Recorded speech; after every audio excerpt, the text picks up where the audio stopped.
बहुत अच्छा प्रश्न पूछा आपने कि ध्यान की गहराई कैसे बढ़े और ये क्यों कहा जाता है कि जो लोग ध्यान करते हैं, जो बहुत उत्थान में चले जाते हैं, वो बहुत जल्दी नीचे गिरते हैं। इसका क्या अर्थ है? इसका सीधा सा अर्थ है कि आप जब ध्यान करते हैं तो आपका उत्थान होता है, आत्मिक उत्थान। और आत्मिक उत्थान से हमें ये पता चलता जाता है गलत क्या है और सही क्या है। लेकिन कई बार जब हम जानने के बावजूद गलत करने लगते हैं तो हमारा पतन शुरू हो जाता है। हमें लगता है चलो इतना सा कर देंगे तो क्या हुआ, या ऐसा कर देंगे तो क्या हुआ, या फिर दुनिया तो यही करती है और बहुत आगे निकल जाती है। जब इन भ्रांतियों में हम पड़ जाते हैं तो हमसे पुनः एक गलती हो जाती है और उस गलती के कारण हमारा पतन निश्चित होता है। ठीक ऐसे देखिए, हम राई के कुछ दानों को लेते हैं और उनको सम पे रखते हैं तो उनके गिरने की अवस्था बहुत कम होती है। पर जैसे जैसे एक तरफ की ऊंचाई को हम बढ़ाते हैं वो जल्दी गिरते हैं, और बहुत ऊपर जाने के बाद जितनी ऊंचाई पर हम जाते हैं हमारे मन की राई उतनी तेज फिसलने की गति में भी खतरे का उसका अंदेशा होता है।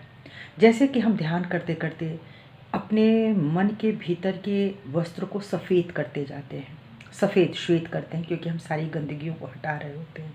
लेकिन अगर उसमें एक दाग आ जाता है अज्ञानता का, भूल का, तो वो तुरंत स्पष्ट हो जाता है, क्योंकि वहाँ पे कोई भी डार्क चीज़ नहीं है, वहाँ पे अंधेरा नहीं है, वहाँ प्रकाश है।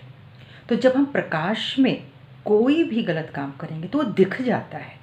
इसीलिए सारी बुराइयां रात के अंधेरे में की जाती हैं। लोग सोचते हैं कि कोई नहीं देखता है, लेकिन जो ध्यानी होते हैं वो जानते हैं कि ईश्वर सतत देखता है। और हमारे भीतर जो कुंडलिनी शक्ति है वह सीसीटीवी की तरह है, जो 24 घंटे हमारे ऊपर नज़र रखे हुए हैं।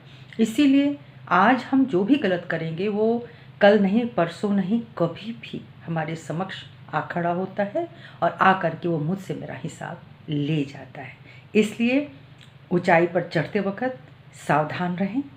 जब हम छत पे चढ़ते हैं तो सीढ़ियों पर बहुत सोच समझ के पैर रखते हैं, दबा के पैर रखते हैं, फिसलने के चांसेस ना हो, क्योंकि वहाँ पानी भी गिरा हो सकता है, वहाँ पे कुछ भी ऐसा हो सकता है जो मुझे फिसला दे। प्रलोभन हो सकता है, ममत्व हो सकता है। इसीलिए ये परीक्षाएं हमारी होती रहती हैं, हम इनसे बाहर निकल जाएं। तो ध्यान ही एकमात्र सहारा है जिससे हम निकल सकते हैं, और हम ये भी देख सकते हैं कहीं हम फिसल के गिर तो नहीं रहे हैं। जय श्री माता जी।